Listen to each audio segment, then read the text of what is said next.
তাওহীদি media, বিশুদ্ধ ইসলামের পথে।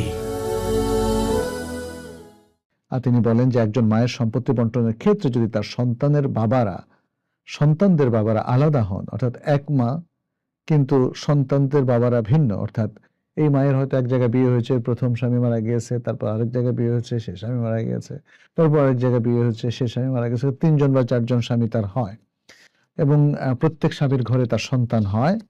তাহলে এখানে আপনি বলেছেন যে সেই মায়ের একজন ছেলে 2জন মেয়ে যদি থাকে, তাহলে ইসলামী উত্তরাধিকার আইন অনুযায়ী কে কতটুকু করে সম্পত্তি পাবে, শরীয়ত অনুযায়ী ব্যাখ্যা দিলে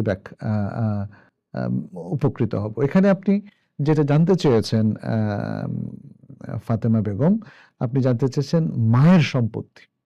এখানে মায়ের স্বামীদের সম্পত্তি না, আসলে যে সন্তানের যে বাবা সেখান থেকে সে পাবে, মায়ের থেকে সে পাবে। এখন এখানে যদি একজন ছেলে 2জন মেয়ে আছে, তাই না, তাহলে প্রত্যেকের বাবা যদি আলাদা আলাদাও হয় কিন্তু মা এক হয়, তাহলে মায়ের সম্পত্তি তার প্রত্যেকে পাবে।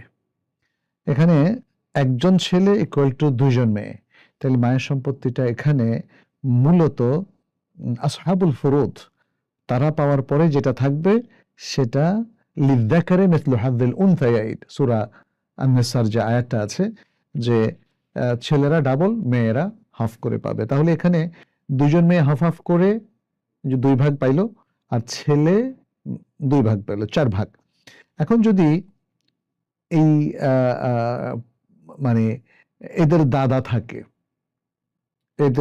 থাকে, প্রত্যেকের দাদা জীবিত থাকে, আমি দাদা বলতে এখানে মা যেহেতু মারা গিয়েছে দাদা ঠিক নয়, নানা হবে।